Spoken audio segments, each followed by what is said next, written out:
దక్షిణ భారతదేశంలో జలియన్ వాలా బాగ్ లాంటి ఒక గొప్ప ప్రశస్తి పర్కాల ప్రాంతానికి ఉన్నది. పర్కాలలో మరి సెప్టెంబర్ 2 నాడు 17 మంది ఈ తెలంగాణ ప్రాంతాన్ని విముక్తి చేసే క్రమంలో అమరులైన 150 మంది గాయాల పాలైన అలాంటి ఒక గొప్ప పర్కాలలో ఆ ప్రాంతంలో మరి పుట్టిన బిడ్డ రాకేష్ రెడ్డి. ఇలా ఆయన ప్రొఫైల్ చూడండి ఎంత చక్కగా మాట్లాడిండు. మరి మిగతా అభ్యర్థులు తీన్మార్ మల్లన్నతో సహా ప్రేమేందర్ రెడ్డి ఈ విధంగా మాట్లాడగలడా? చెప్పండి, మాట్లాడగలడా? Impossible, impossible. అన్నం ఉడికిందా లేదా అనడానికి అన్ని మెతుకులు పిసకాల్సిన అవసరం లేదు. కేవలం 2 మెతుకులు చాలు. ఆయన మాట్లాడిన మాటలు, ఆయన కళలు, ఆయన ప్రాపంచిక దృక్పథం, అదే విధంగా ఆయన వాడిన భాష ఒక్కసారి చూడండి ఆయన ఏం చేయబోతున్నాడో ఈ ప్రాంతానికి మనం గెలిపిస్తే. ఈరోజు పట్టభద్రుల సమావేశం జరుగుతూ ఉన్నది. పట్టభద్రులకు ప్రతినిధిగా లెజిస్లేటివ్ కౌన్సిల్లో కూర్చునే వ్యక్తి రేపు ఆ ఫ్లోర్ లో ఏం మాట్లాడతాడనే దాని మీదనే ఈరోజు మనం ఎవరికి ఓటేయాలనే విషయం డిసైడ్ చేసుకోవాలి. వాస్తవం. మరి రోజు క్యూ న్యూస్ లో మీరు చూస్తున్నారు ఎలాంటి భాష క్యూ న్యూస్ లో వాడబడుతుంది, ఎలాంటి వ్యక్తుల మీద మరి పదప్రయోగం ఉంటుంది అనేది మీరు ఒకసారి చూడండి. ఎలాంటి భాష, ఆ భాష ఎక్కడి నుంచి వస్తున్నది, ఆ భాష వెనకున్న సంస్కృతి ఏంది అనేది కూడా మీరందరూ కూడా ఒకసారి ఆలోచించాల్సిన అవసరం ఉన్నది. నేను ఇంతకుముందే తీన్మార్ మల్లన్న గారి అఫిడవిట్ ఆన్లైన్లో డౌన్లోడ్ చేసుకున్నా. నేను చూసిన 56 కేసులు ఉన్నాయి. 50 పట్టభద్రుల ప్రతినిధి 56 కేసులతోనే మరి చట్టసభల్లోకి ఎంటర్ అయితే ఏ విధంగా ఉంటుంది? ఇదేవో ఉద్యమానికి, ఒక మహోద్యమానికి సంబంధించిన కేసులైతే మీరు ఆలోచించవచ్చు. ఒకప్పుడు తెలంగాణ ఉద్యమం జరిగినప్పుడు వందలాది కేసులు ఉద్యమకారుల మీద పెట్టిండ్రు. కానీ ఈ కేసులు అవి కాదు.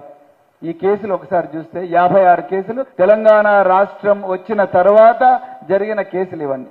ఈ 56 కేసుల ప్రొఫైల్ తీస్తే క్రిమినల్ ఇంటిమిడేషన్, అదే విధంగా డిరాగేటరీ కామెంట్స్ అంటే వ్యక్తులను అసభ్యంగా మాట్లాడడం యూట్యూబ్ ఛానల్ పెట్టుకొని, 3వది ప్రజల లోపల భయాందోళనలు రేకెత్తించడం, 4వది మహిళల బొమ్మలు, మహిళా నాయకురాల బొమ్మలు మార్పు చేసి వాటిని యూట్యూబ్లో ప్రచురించి వాటిని సోషల్ మీడియాలో వైరల్ చేయడం, దాని మీద కేసులైనాయి. అదేవిధంగా ఫేక్ న్యూస్ సర్క్యులేట్ చేయడం, దాని మీద కేసులైనాయి. అదేవిధంగా ఒక కమ్యూనిటీ యొక్క మనోభావాలను దెబ్బతీయడం, దాని మీద కేసులైనాయి. అదేవిధంగా ఎక్స్టార్షన్ అంటే మెడ మీద కత్తి పెట్టి డబ్బులు గుంజడం, దాని మీద కేసులైనాయి.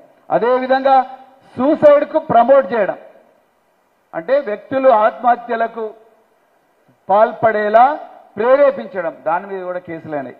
నిజంగా పట్టభద్రుల ప్రతినిధి ఇలాంటి కేసులు పెట్టుకొని చట్టసభలో కూర్చోవాలని మీరు అనుకుంటున్నారా? గట్టిగా చెప్పండి. ఆకలైతున్నదా? ఆకలైతున్నదా? ఇట్లాంటి అభ్యర్థి కావాలనా మీకు? కావాలా? మిత్రులారా, ఇంకా మరోవైపు రాకేష్ రెడ్డి, నేను ప్రేమేందర్ రెడ్డి గురించి మాట్లాడి నా సమయాన్ని వేస్ట్ చేసుకోను, నా విలువైన సమయాన్ని వేస్ట్ చేసుకోను. రాకేష్ రెడ్డి గురించి మాట్లాడదాం. ఈయన చదివిన ఇన్స్టిట్యూట్ చూడండి, తల్లిదండ్రులు వంగపాడులో రైతు కుటుంబం. ఈయన విజ్ఞాన్ యూనివర్సిటీలో విజ్ఞాన్ కాలేజీలో చదువుకున్నాడు. State ranker. మన ప్రతి తల్లి బిడ్డ గర్భంలో ఉన్నప్పుడు నా బిడ్డ అందరికన్నా బాగా చదవాలనుకుంటాం. ప్రతి తల్లి తండ్రులు గర్భం నుంచి బిడ్డ బయటికి వచ్చిన వెంటనే ఈ బిడ్డ ఒక గొప్ప పాఠశాలలో చదవాలి, మనను పేదరికం నుంచి విముక్తి చేయాలి, పేదవాళ్ళు అయితే మన కుటుంబ గౌరవాన్ని నిలబెట్టాలి, మన గౌరవాన్ని నిలబెట్టాలి, అందరి నోట్ల నానాలి ఒక మంచి వ్యక్తిగా అనుకుంటారు. ఈరోజు ఆయన స్టేట్ ర్యాంకర్గా 10th క్లాస్లో పాస్ అయ్యాడు, ఇంటర్మీడియట్లో పాస్ అయ్యాడు స్టేట్ ర్యాంకర్గా. అక్కడి నుంచి ఈయన మామూలు కాలేజీకి పోలేదండి, బిట్స్ పిలానీకి పోయిండు. అంటే ఐఐటీల తర్వాత ఈ దేశంలో ఏదైనా గొప్ప యూనివర్సిటీ ఉన్నదంటే అది బిట్స్ పిలానీ మాత్రమే. దానికి కేవలం 2 క్యాంపస్లు ఉన్నాయి ఈ దేశంలో. ఒకటి పిలానీ రాజస్థాన్, రెండవది Hyderabad. Bits Pilani mother campus లో చదివాడిన రాజస్థాన్ లో, మామూలు విషయం కాదు. నేను అందుకొరకే చెప్పిన, ఒక విద్యాలయం యొక్క గొప్పతనం తెలుసుకోవాలంటే అందులో చదివిన విద్యార్థులు ఇప్పుడు ప్రపంచంలో ఎక్కడున్నారు అనేదే విద్యాలయం యొక్క గొప్పతనం తెలుస్తుంది. ఆ బిట్స్ పిలానీలో చదివిన స్టూడెంట్స్, నేను ఒక్కరిని కలిసిన, అందరిని కలవలేకపోయినా కానీ రాకేష్ రెడ్డి కాకుండా ఒక ముగ్గురిని కలిసిన.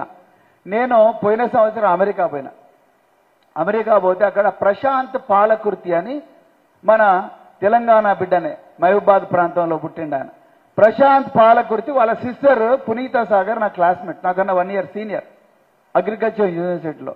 ఆ ప్రశాంత్ పాలకుర్తి ఆయన ఇంటికి పోతే నా ఫ్యూజులు ఎగిరిపోయినాయి.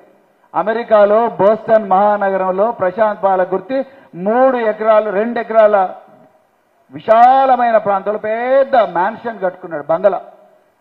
మామూలు కుటుంబం నుంచి వచ్చాడు. బిట్స్ పిలానీలో చదువుకున్నాడు. బిట్స్ పిలానీలో చదువుకొని పెద్ద బంగళా కట్టుకున్నాడు. అసలు నీకు ఇంత ఆశ ఎక్కడ వచ్చిందంటే రాత్రింబవళ్ళు కష్టపడ్డా. నేను బిట్స్ పిలానీలో చాలా కష్టపడి ఈ స్థాయికి వచ్చిన. నేను $700 మిలియన్ నా కంపెనీని అమ్మిన. వచ్చిన డబ్బంతా కూడా ఈ ప్రజోపయోగ కార్యక్రమాలకే వాడుతా ఉన్నా అని చెప్పడం జరిగిందని. అలాంటి వ్యక్తి ప్రశాంత్ పాలకుర్తి ఎక్కడ చదువుకున్నాడో అక్కడ మన రాకేష్ రెడ్డి చదువుకున్నాడు. ఒకసారి ఆలోచించండి. రెండో విషయం, శాండిస్క్ అని ఒక ఫేమస్ కంపెనీ. ఆ శాండిస్క్ కంపెనీ చైర్మన్, దాని CEO ఇలా బిట్స్ పిలానీలో చదువుకున్నాడు. అంటే ఈ విధంగా ప్రపంచంలో ఏవైతే గొప్ప గొప్ప కంపెనీలు ఉన్నాయి, స్విగ్గీ అని మీరు చూసిండ్రు. స్విగ్గీ తెలుసా మీకు? జొమాటో, స్విగ్గీ అని వెనక మరి బ్యాగ్ పెట్టుకొని మనకు ఫుడ్ డెలివరీ చేసే సంస్థ స్విగ్గీ. స్విగ్గీ ఫౌండర్స్ ఇద్దరు కూడా బిట్స్ పిలానీ స్టూడెంట్సే. స్విగ్గీ అనే సంస్థ చాలా ఆల్మోస్ట్ $1 million వాల్యుయేషన్ ఉంది దానికి. మూడవది ఫణీంద్ర సమా. ఫణీంద్ర సమా అని మన తెలంగాణలో చీఫ్ ఇన్నోవేషన్ ఆఫీసర్గా పనిచేసిండు BRS గవర్నమెంట్లో. ఫణీంద్ర సమా redbus.in అని ఒక కంపెనీ పెట్టిండు. నేను ఫణీంద్ర సమాతోని నేను బెంగళూరులో హుబ్లీలో కలిసిన ఫణీంద్ర సమాను. మామూలు పేద కుటుంబం నుంచి వచ్చిన వ్యక్తి, నిజామాబాద్లో పుట్టిండు, బిట్స్ పిలానీలో చదువుకున్నాడు. redbus.in అనే ఒక సంస్థ పెట్టిండు. అది $100 కోట్ల విలువైన కంపెనీ అయిపోయింది. దాన్ని వదిలేసి ఇంకో కంపెనీ పెడుతున్నాడు ఆయన మళ్ళీ. అలాంటి గొప్ప గొప్ప వ్యక్తులు చదువుకున్న బిట్స్ పిలాని నుంచి ఆలోచించండి. ఒక్కసారి ఆలోచించండి. ఆయన రేపు మన ఎమ్మెల్సీ అయితే గోరికొత్తపల్లి నుండి కౌకొండ దాకా, కౌకొండ నుండి దుబ్బ్యాల దాకా, దుబ్బ్యాల నుండి మరి రేగొండ దాకా, జుబ్లీ నగర్ దాకా, ఉల్లిగడ్డ దామెర, గట్లకానపర్తి, పులుకుర్తి, నీరుకుల్ల, పెద్ద కోడెపాక, చిన్న కోడెపాక, ఆరపల్లి, మాదారం, నర్సక్కపల్లి, అదేవిధంగా పులిగిల్ల, వరికోలు, గ్రామానికి ఒక్కొక్క రాకేష్ రెడ్డి పుడతాడు. బాయ్, ఎప్పుడైనా ఆలోచించినావా మనం?